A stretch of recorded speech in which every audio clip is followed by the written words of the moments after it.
So Joshua is joining us from South Lake Hospital, and he's the ethicist there, and he's also a core member of the Joint Center for Bioethics at the University of Toronto.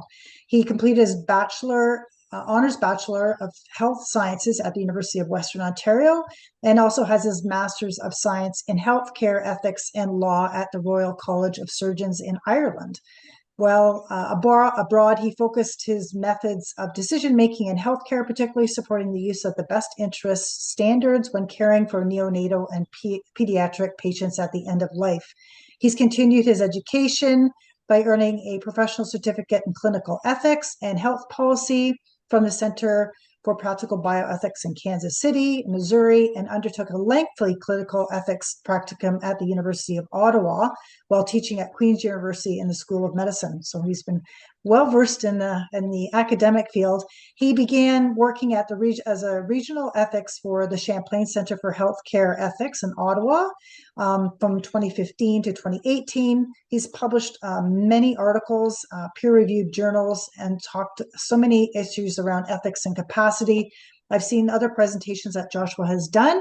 I've tried to get him at a previous conference and he was booked, so I'm so privileged that he's able to come with us today and share his wealth of knowledge around these ethical and moral dilemmas that we often face in dealing with these complex situations. So thank you for joining us, Joshua, and I will turn it over to you now.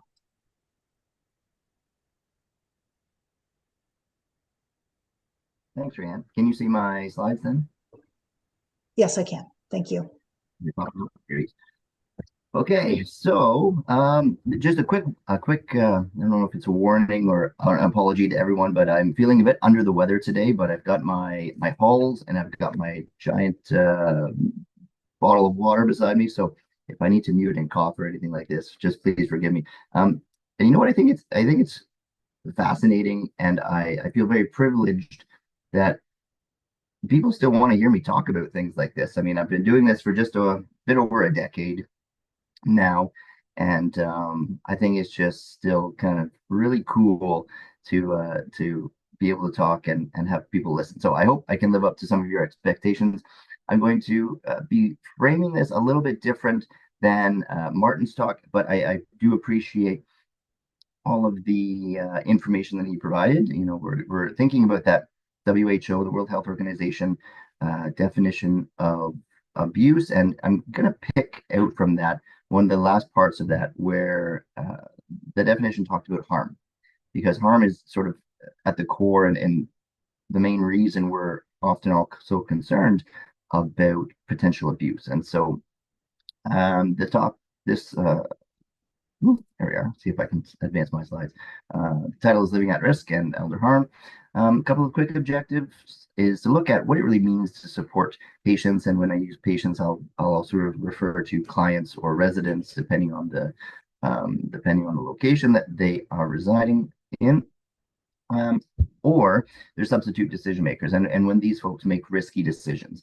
And so risky decisions may or may not involve some form of abuse that's confirmed or suspected.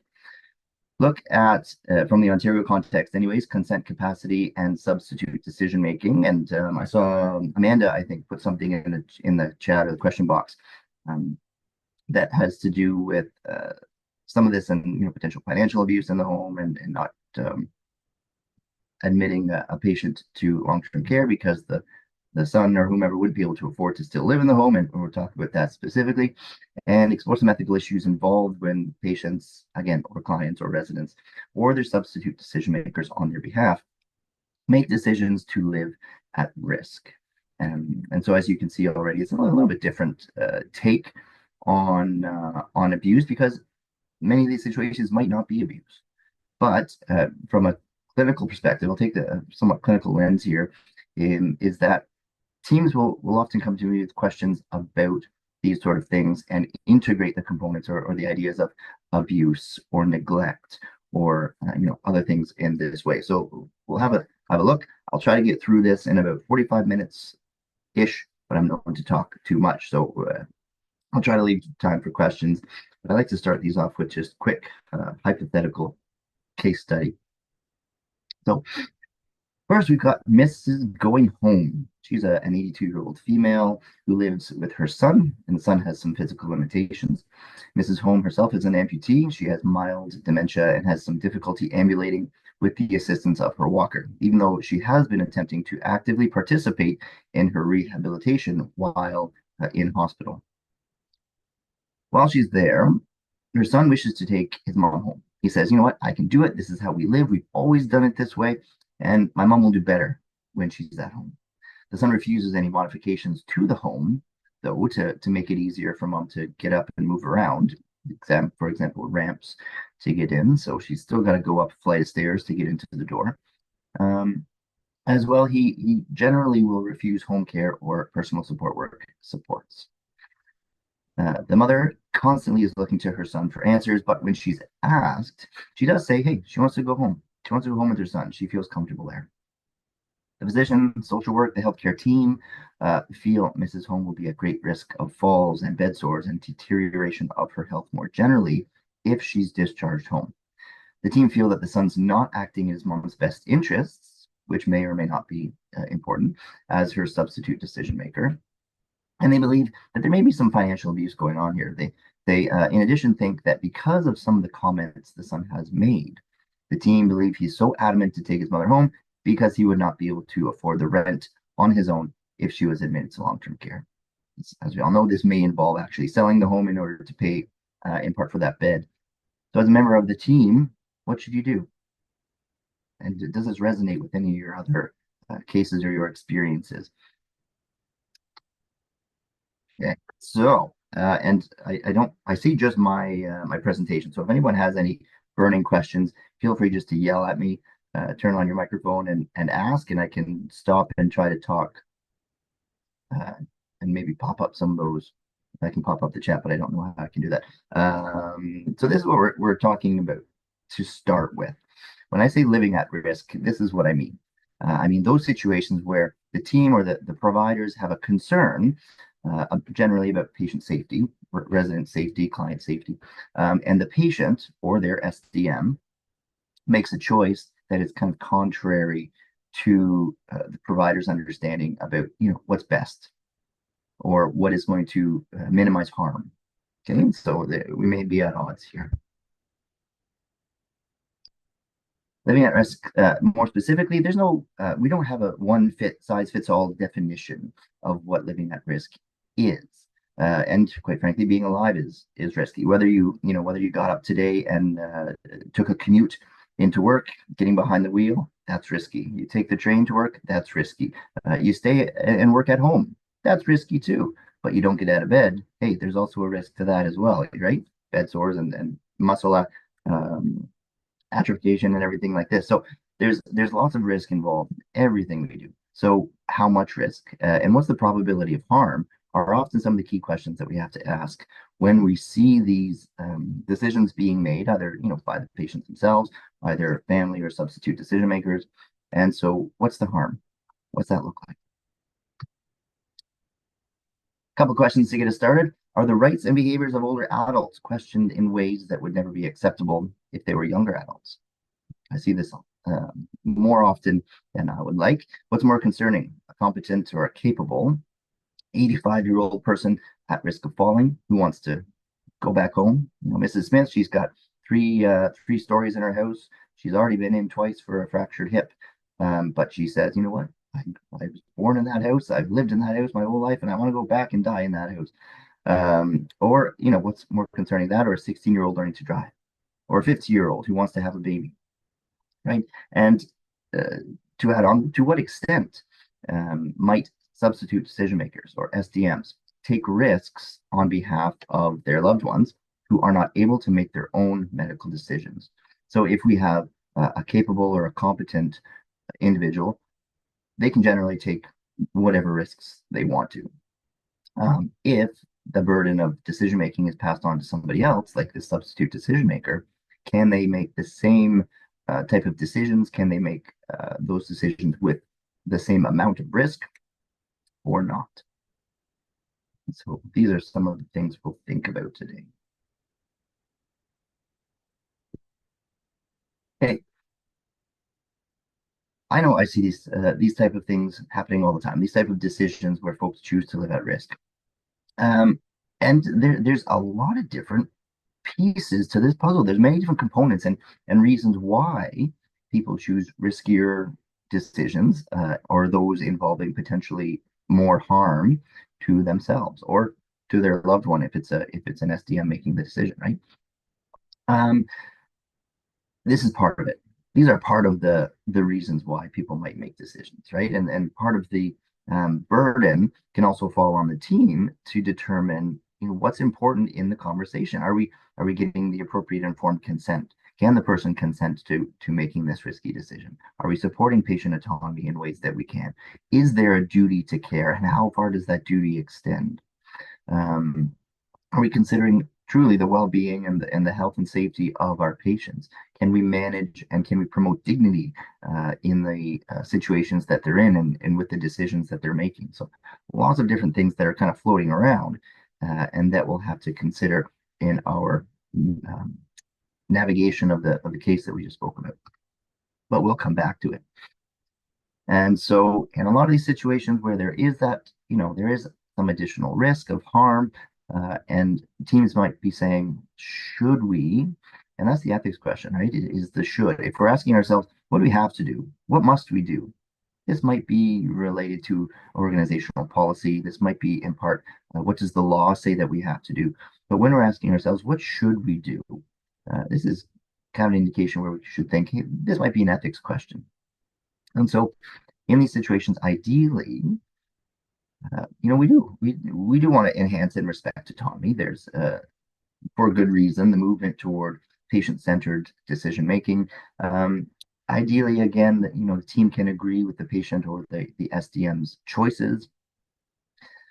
We can practice, like I say, that patient-centered care and shared decision making. Happy to chat about either of those, particularly shared decision making at another time.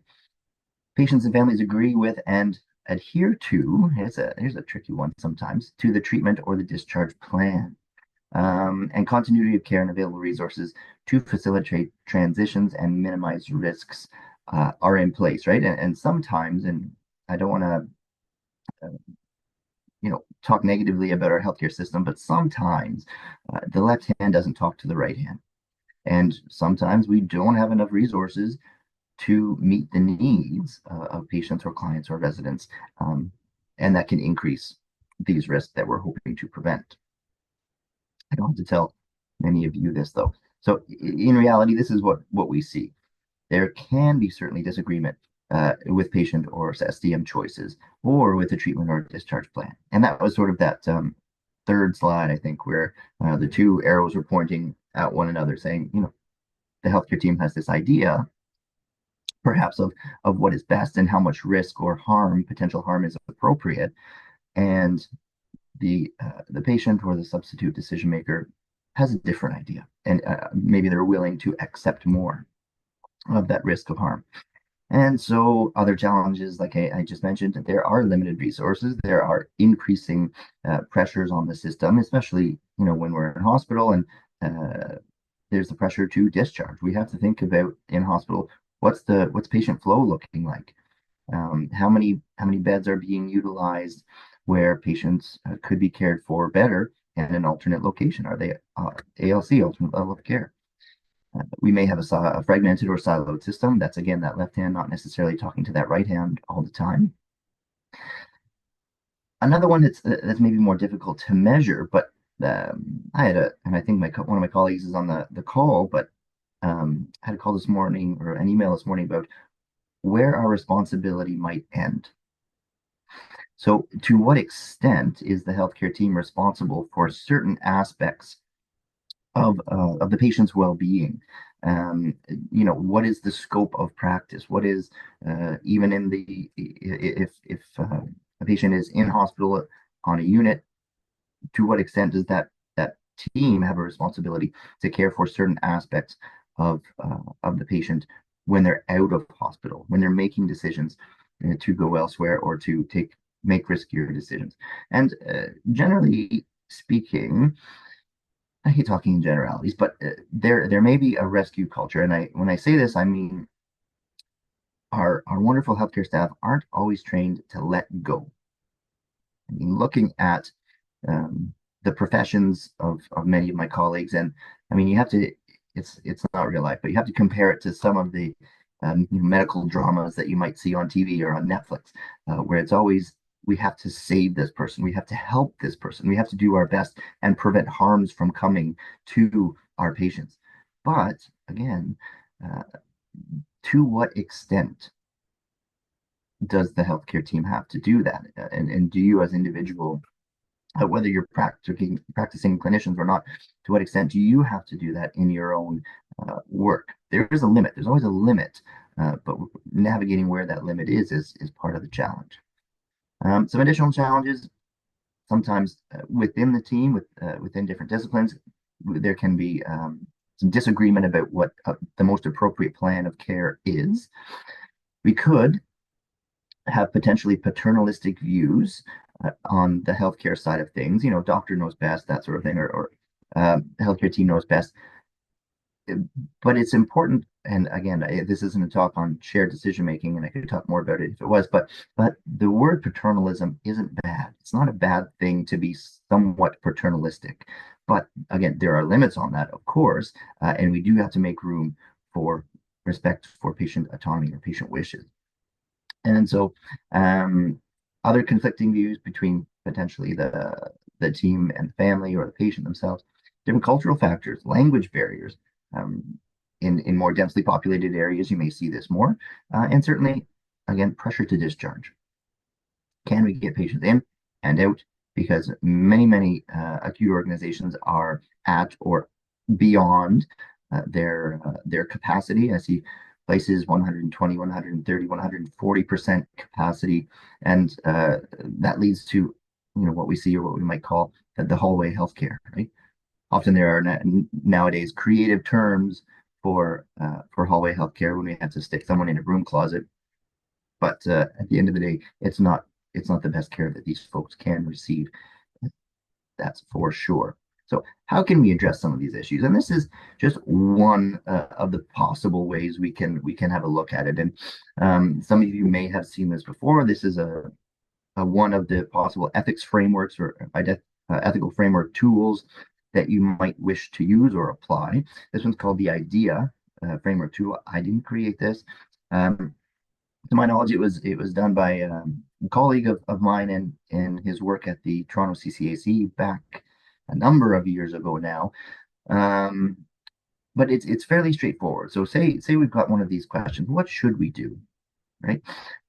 We can take this tool, you sort of plug in the information, and it frames your situation. It tries to collect all the information you might need. You still have to do the work to decide what we should do, but this helps to gather that information and walk us through a standardized process to facilitate that decision making. And so if you haven't noticed already by now, this word IDEA, it's an acronym, and it comes from taking the first letter of each of these 4 steps. It's I shouldn't say it's just that easy, but we start off at step 1 to identify the facts. So this is everything that we do know, and we want to figure out also what don't we know that could be relevant and important to the decision making. So here we're looking at the medical indications. What's going on with your patient or client or resident? What are their preferences? Do we know? Have we asked, hey, Mr. Jones, what do you want to do here? Okay. Other quality of life indications or contextual features. So are there family members involved?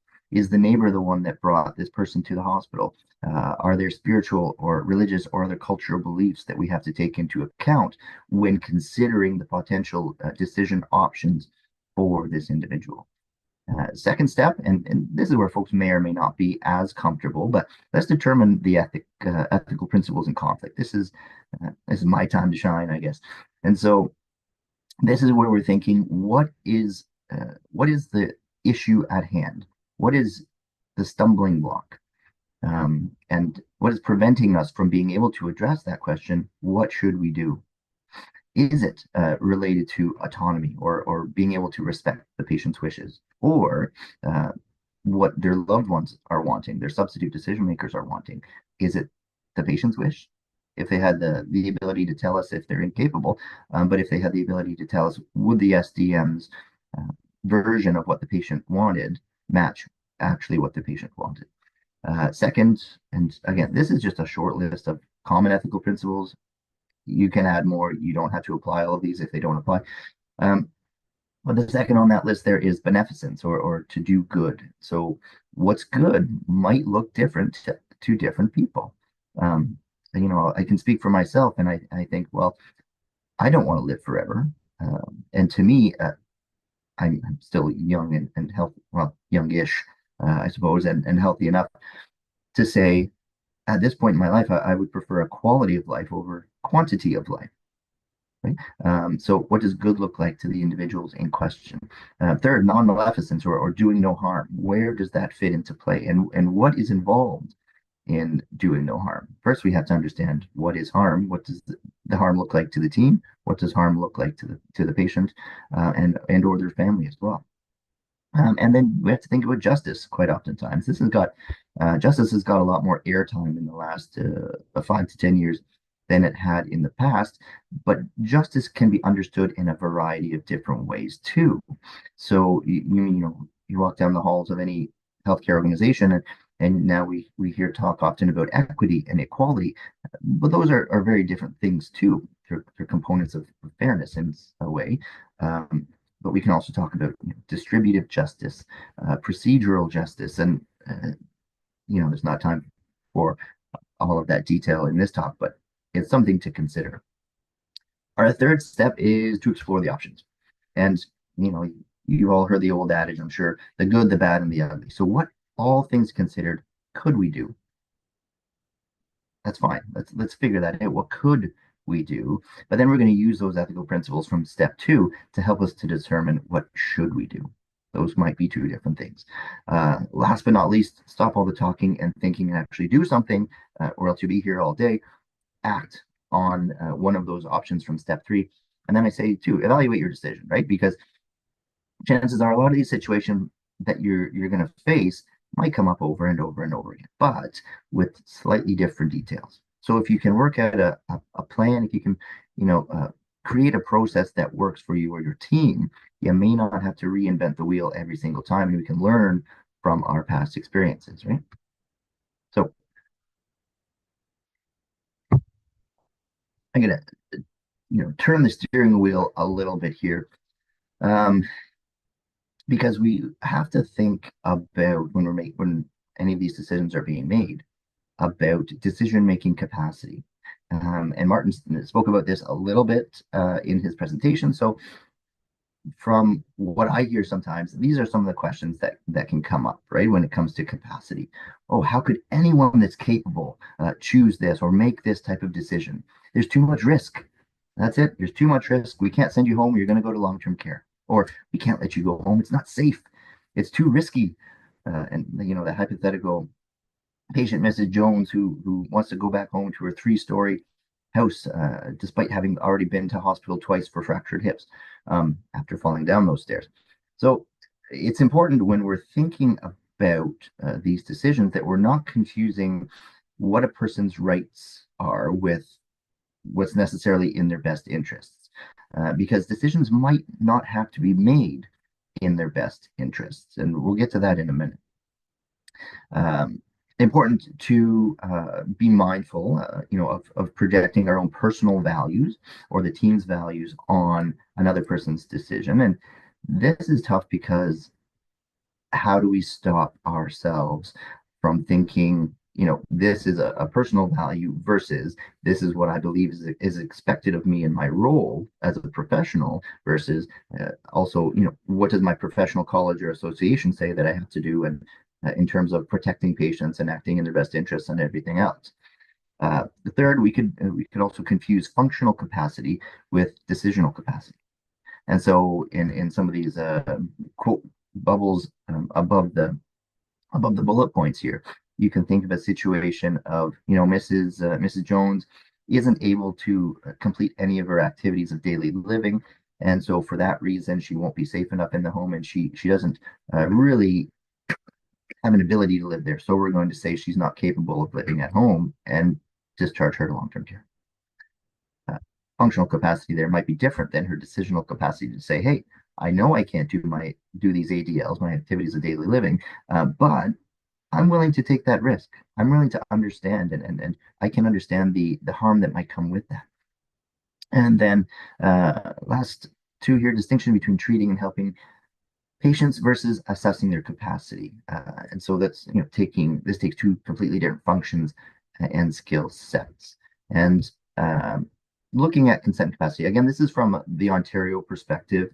This is where I live and work. And so I saw a couple folks. I think I saw someone from Newfoundland coming all this way to join us on the Zoom call today. And this is really key to understanding consent capacity are really key to understanding the main points of this debate. And when we're considering, harm, potentially abuse in there, but certainly the harm that can come to individuals. And why is it important? Why is it key? Because quite frankly, capable individuals have the right to choose how to live. And this is supplemented in our existing legislation. This is not supplemented, but this is a part of the bedrock of our existing legislation, including, and we'll talk about it in a moment, part of our Healthcare Consent Act in the province of Ontario.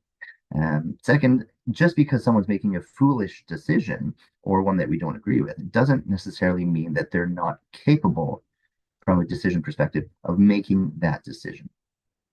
And before thinking about risks, we need to assess, or generally rather evaluate, whether an individual is capable or incapable of making a particular decision. As Martin was saying earlier, just because someone has dementia doesn't mean that they're not able to make their own medical decisions, right? Sorry, I'm getting a bit scratchy here in my throat. But capacity is decision specific. So these are the components of consent that we'll need to consider, remembering that consent is necessary to proceed essentially with any treatment or intervention. There are some possible exceptions when there is an emergency, but we're not going to talk about that today. First parts of consent include that full disclosure needs to be provided. So the consent needs to be informed. That is the prescribing or the clinician proposing a treatment needs to be informing the patient of all relevant information, and that patient understands that information. Second is that the patient or resident or client is capable, and so this is their ability to understand the information that they're presented with, and also to appreciate the potential consequences of their decision. What does it mean if I consent to this or if I don't consent to that? What are the options, other options, and what are the risks and benefits? And voluntariness is also essential, but admittedly harder to ensure. But voluntariness is an important part of the consent process. That is, we don't want patients or clients or residents to be coerced or forced into making a decision, by their family, by the team, by anybody, if possible. So in the province of Ontario, this is what capacity kind of looks like. It's essentially a two-part, it's kind of a two-part test. As I briefly mentioned, if a person is capable, if they have an ability to both understand the decision they're making and appreciate the consequences of that decision to their current circumstance. If they cannot do one or both of these things for a particular decision, they are understood to be incapable for that decision. And so you need somebody else to provide consent or refuse to provide consent on their behalf. So under the law, a person is presumed capable unless we have reason to believe otherwise. And as I mentioned, just because somebody has been diagnosed with something like Alzheimer's or anything else, or any number of mental illnesses, that doesn't mean that they're incapable. It's decision specific. Unless someone is unconscious, we wouldn't generally say this person is globally incapable for anything. So first is that it's presumed. Second is that it's task specific.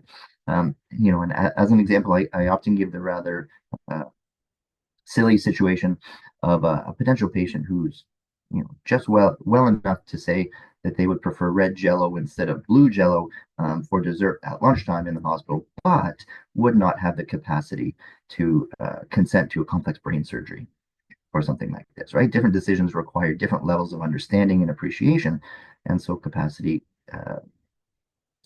is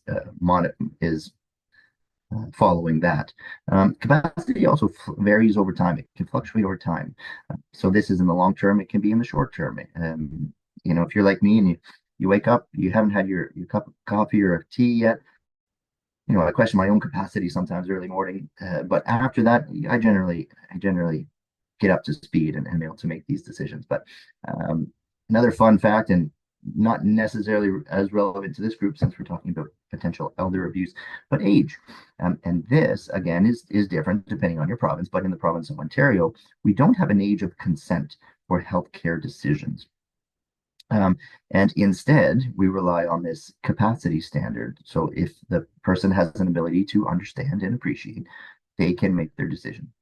If they don't, it doesn't matter if they're 14 or 12 or whatever the age is, they won't be able to do that. So is capacity in question? And this is one of the things that I'll often ask if teams are coming to me and asking about, should we let Mrs. Jones make this decision? It's too risky. What about the harm if she goes home or whatever the question is? And so first, again, to highlight, choosing risk doesn't mean someone is incapable. Choosing an option that could result in potentially more harm to somebody doesn't mean that they're incapable. It may mean that we should be doing some additional investigation if you're concerned about that. But it's potentially one of the red flag indicators that could sort of prompt some of this further assessment. That on top of thinking or on top of seeing potentially confused and irrational thinking in our patients, an ability to retain information if they have fluctuating wishes or alertness, and these other bullet points here. Important to remember, do these sort of red flags relate to the specific decision that has to be made? Or is the person able to focus on one decision at a time and actually understand and appreciate that decision? So what do we do, right? What happens if you do see patients or clients or residents who lack decision-making capacity? Once again, an Ontario-specific situation, we look to the Healthcare Consent Act, and much of this is an ethic. Much of this is legal process and the things that you have to do. So this will help frame and inform.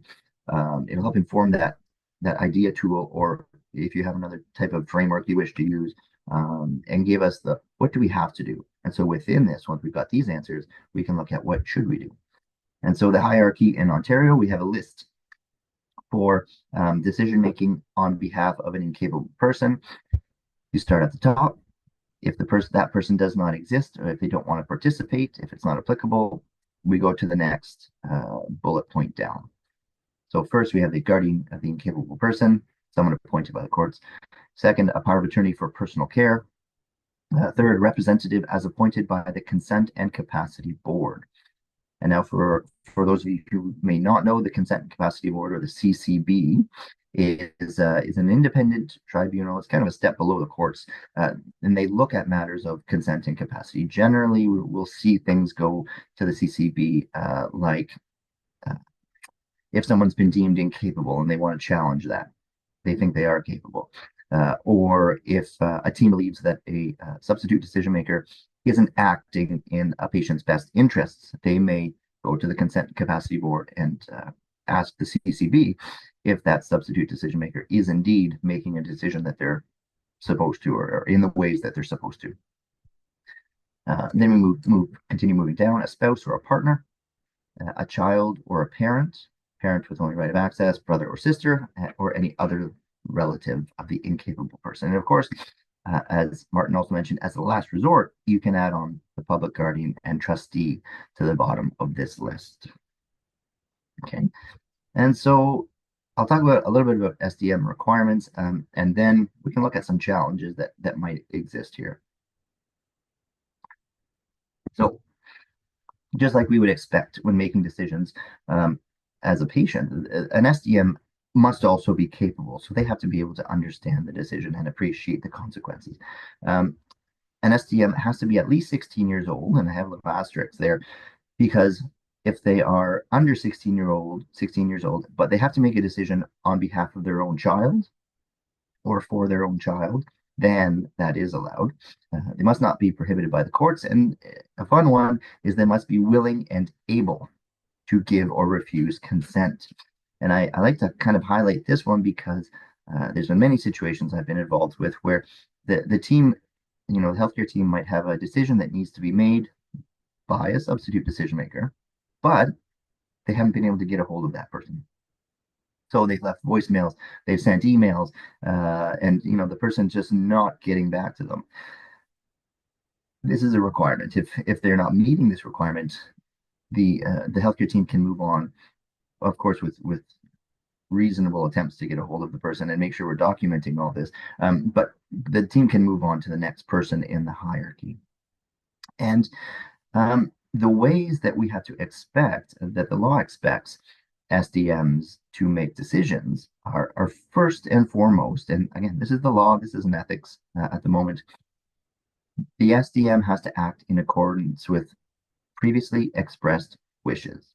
So if the patient had a conversation, or if they wrote down, or any other way communicated their wishes to the substitute decision maker, and those wishes apply to the situation that the patient is currently in, or client or resident, then that SDM is expected to follow those wishes. If we don't know of any wishes, which is quite often the case, because let's be honest, we're not very good at advanced care planning. Generally speaking, nobody likes to talk about death and the end of life, and so sometimes we don't have these wishes that are known.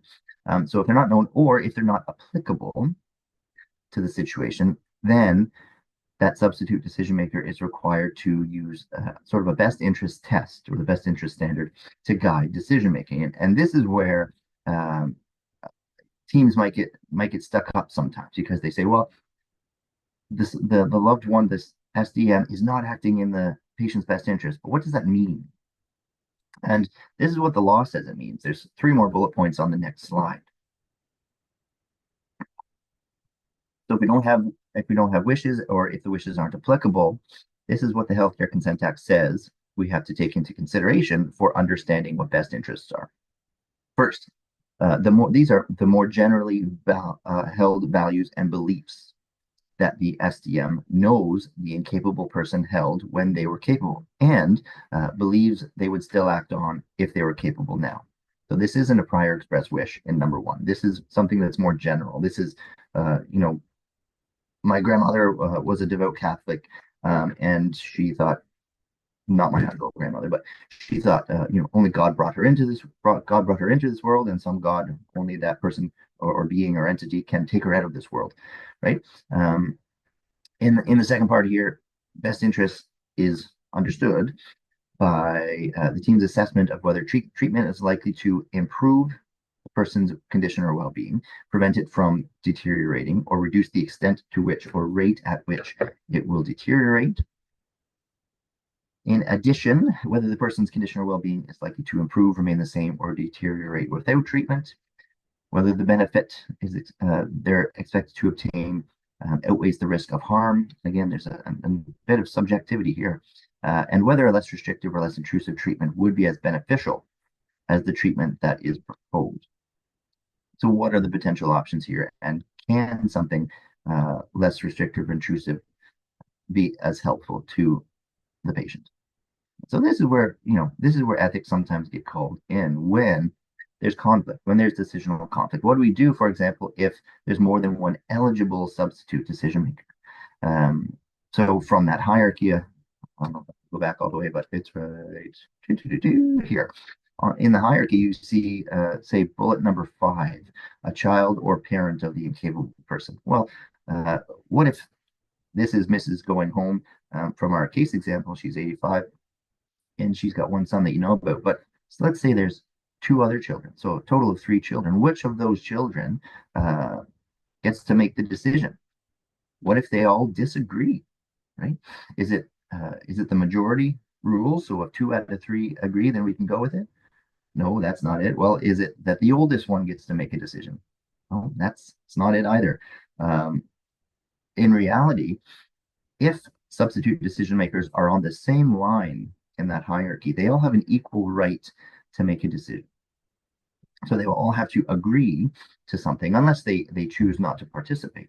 They'll all have to agree before they can consent or refuse consent to what's being proposed. And that answers the question in bullet 2 as well. If you do have other decisional conflicts, I urge you to look at what kind of resources does your institution or does your organization have available. Do you have social work, ethics, spiritual care, privacy, even legal counsel, and can be helpful. The other resources that you may wish to look at, especially if there's concerns of deviation, let's say, from the above mentioned process, where we're expecting substitute decision makers to first, act based on the wishes of the patient, the prior wishes, and then second, act in their best interests. We can go to the consent capacity board for that. And like I mentioned, one of the common situations would be you don't think the SDM is acting in the person's best interest. Well, let's file what's called a Form G with the Consent and Capacity Board to see if they're following their responsibilities as a substitute decision maker and following these principles of substitute decision making. We can seek other support through local law enforcement for concerns of elder abuse. And as Martin mentioned, you can also have a look and give a call to the public guardian and trustee.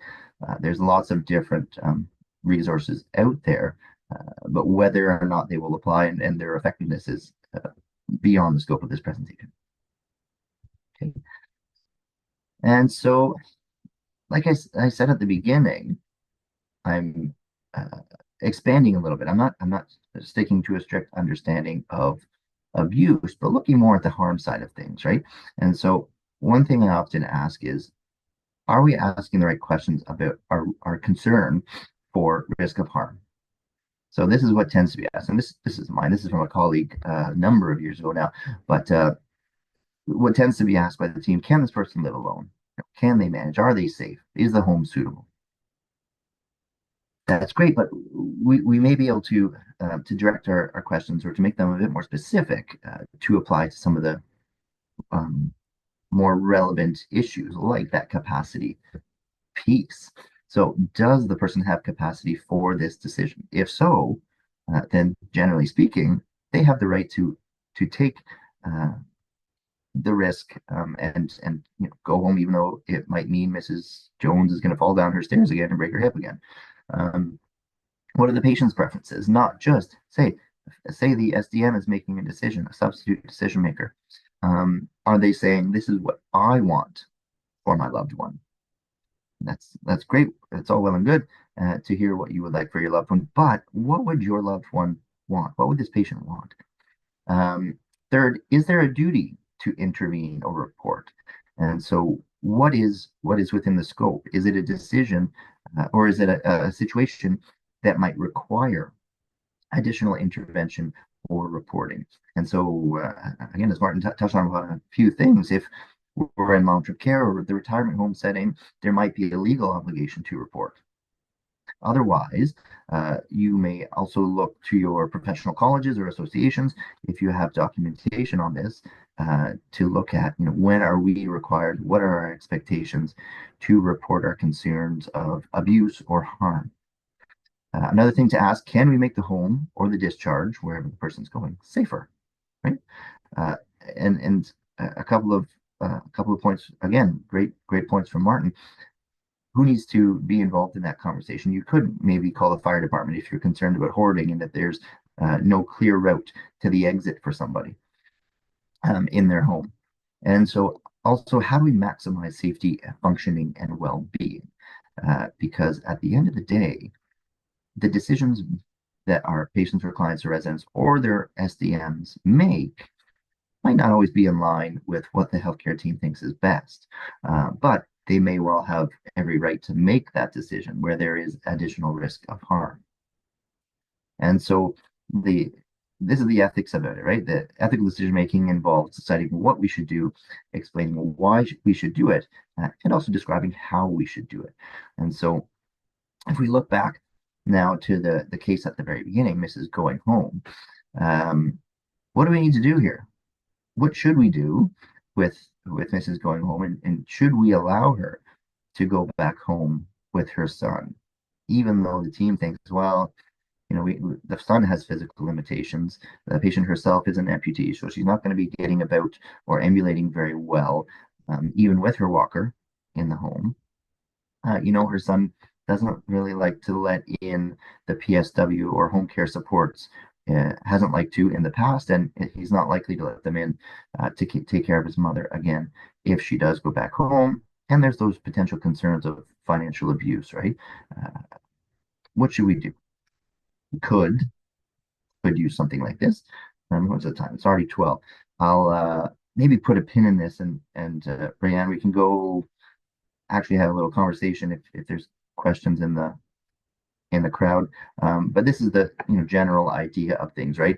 Uh, if we have these questions come up, if there are concerns of more harm than the team thinks is appropriate, whether by the decisions of the patient or their substitute decision makers, you can use an ethical decision making framework. You can connect with your local or your institutional resources. Try to build in some team consultation with those institutional resources to facilitate decision making.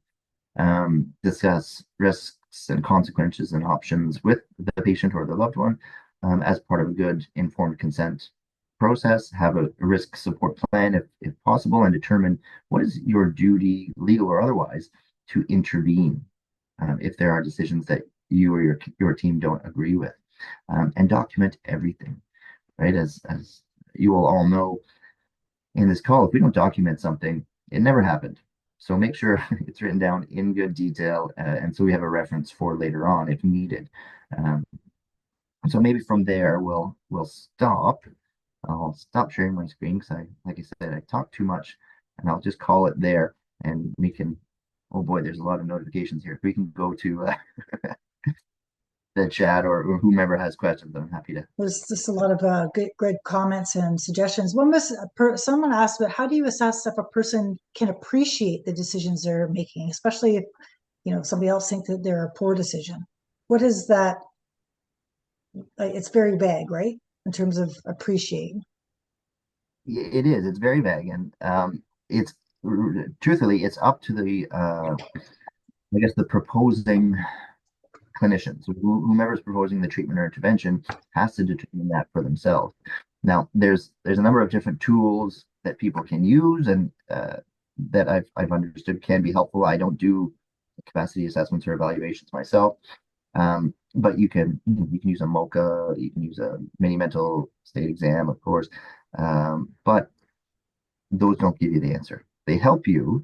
The appreciation is more about, can you take the information that's being provided and apply it to your own life circumstance? What does that mean for you in your life? And can you, I don't know, that I think the clearest example for me in my work has been when working with inpatient child and adolescent eating disorders kids, because oftentimes, these kids would be some of the brightest and know so much about eating disorders, so they could understand a lot of things that their treating team would tell them. But and again, this is a generalization because many of them were incapable of making their own decisions, but it would fall on the appreciation piece. And so when asked, tell me more about your eating disorder, or what does this look like? What does this mean for your life?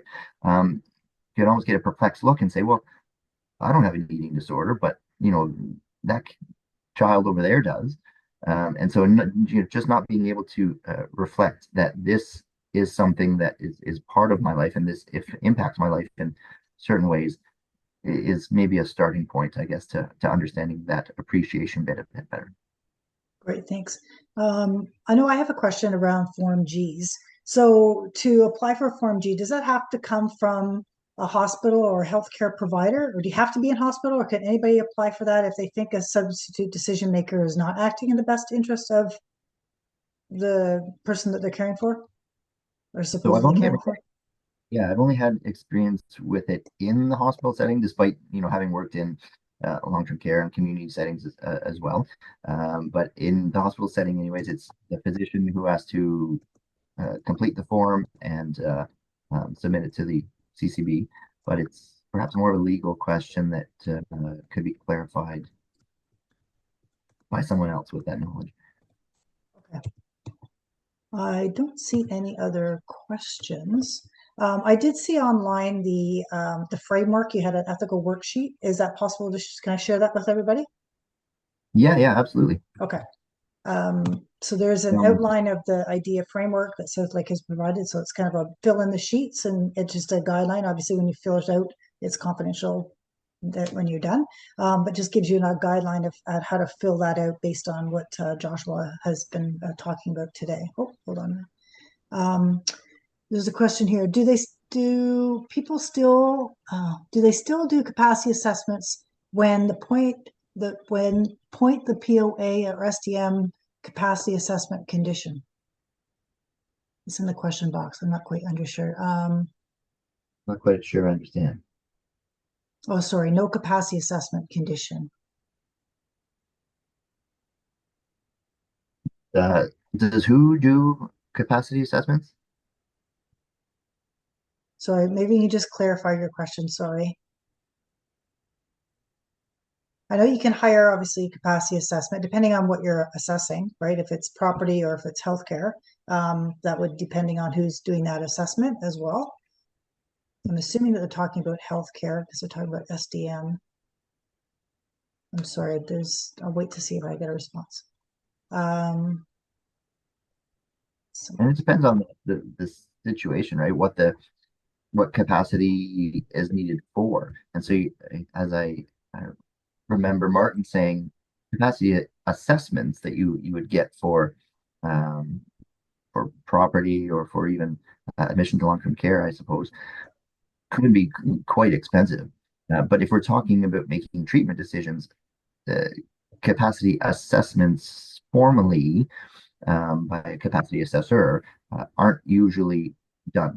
And instead it's up to the clinician who provide or proposes the treatment or intervention to evaluate more clearly that person's capability. When the people appoint the power of attorney without any condition, do they still do capacity assessments? Um, oh, I think I guess that's when why people, somebody's questioning. I think if they have capacity, they still do the capacity? The person has to agree to do the capacity assessment in the first place, so they can refuse, right, to do a capacity assessment. sure they can. Oftentimes, though, they may not be helping their case. But with this question, when the people maybe appoint a power of attorney without any condition, do they still do a capacity assessment uh, for the patient or for the person appointing the power of attorney? Not necessarily, but it depends how you're doing your power of attorney documentation, I guess. And I'm going to be honest, I've seen some questionable appointments of powers of attorney where a lawyer may come into a hospital, speak with a very clearly unwell, demented patient who has no business making decisions like this, but still allows them to fill out forms and complete this power of attorney documentation. So the answer might be maybe. and my suggestion, if you all any of you see situations like this, is to document what happened, and even consider making your concern known to what is it the it's not the Upper Canada Law Society anymore, but the legal oversight body sort of thing. Uh, oh, Dr. Butcher, Josh, would you talk a bit about the differences between institutional care and care in the home? Do you think that the standards and expectations concerning, for example, abuse or neglect are different? Institutional care and care in the home. I would say yes. I think the standards or expectations concerning abuse or neglect are different, in part because of the eyes on. So there may be more eyes on in an institutional setting, and I'm thinking more long-term care than I am necessarily in hospital, but um, it may be having to do with more eyes on than the care in the home, and potentially too because of the perceived ability to do something. Uh, just speaking with colleagues and other concerned team members in the community, there seems to be a feeling that there's less that they can do because it's out of the setting is different. You're in the home, even though it's also a workplace, right? So there's that potential struggle around what can you do, what can you report, what should you report, and how do we understand um, this is the way somebody lives versus in an institutional setting, perhaps it's we have more control and the the patient or the family or whomever is concerned with doing the abuse might have to more follow the rules of the institution. Yeah, the It's an standards and yeah, the standards and oversight and regulation provide that as well in a care home versus community. There may be no eyes or ears in the home for someone to even identify there's something going on. If the person's getting care, then there might be some action taking place, right? So yeah, I yeah, agree. I don't absolutely. see any other questions. But lots of great comments. And I will share also at the break. I'll find the link to the capacity assessment office if anybody's interested in finding out how you can book or to inquire more about the capacity assessment office as well. But on behalf of Elder Abuse Prevention Ontario and all of our attendees, thank you so much, Joshua, for attending today. I know you're very busy, and we appreciate your input and feedback. I think just talking about these dilemmas sometimes that we get involved in is they're complex, and we try to be creative and sometimes of our solutions to protect the safety and well-being. But when the person is capable and wants to live at risk, we also have to appreciate their decisions and choices that they make as well, but not just isolating them totally, but keeping connection with them to make sure decisions or their care doesn't change significantly in that time. So thank you all. We are going to take a just going to pause the recording.